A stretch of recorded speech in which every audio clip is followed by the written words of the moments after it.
Peyton, you talked about who's at risk. Let's talk a little bit about who's doing this. Who's on the bad side of the equation here? Because stereotypically, back in the early days, at least from our exposure to this, it was an email from a Nigerian prince, that type of thing.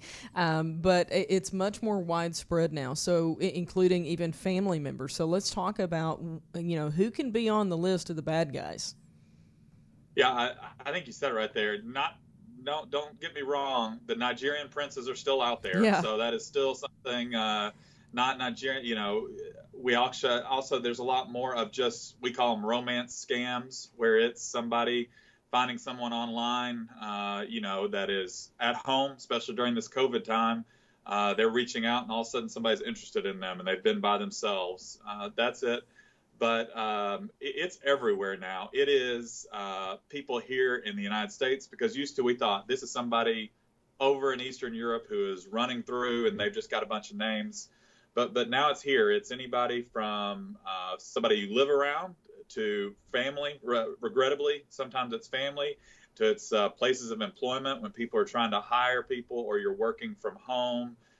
It's everywhere, and so it's something that you've got to be aware of. It may not be somebody that far away; it may be somebody close to you physically.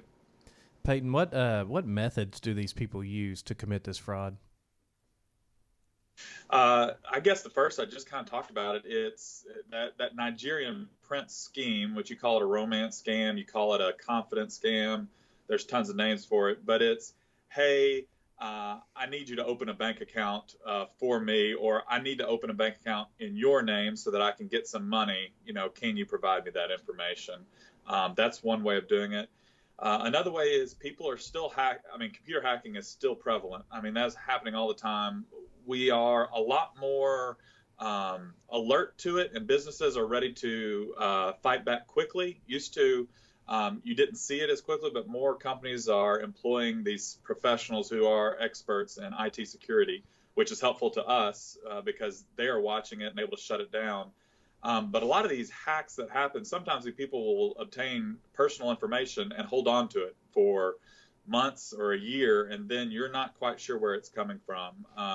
But also it's stuff that's written down, paperwork that didn't get taken care of quickly from a doctor's office, a bank, things that PII that didn't get destroyed as it should be. And so any method, and then sometimes it is just friends who are calling around saying, hey, I need your name, social security number, and people are just giving it. And we've arrested people, and you will see notebooks just full of names, social security numbers, and it wasn't under threat of duress. It was just like, I need this.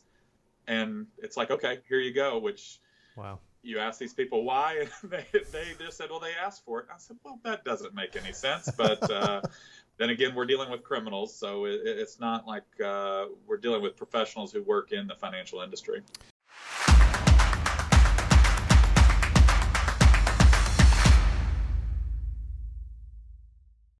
Want more content like this delivered to your inbox weekly? Visit fastest4.com to learn more.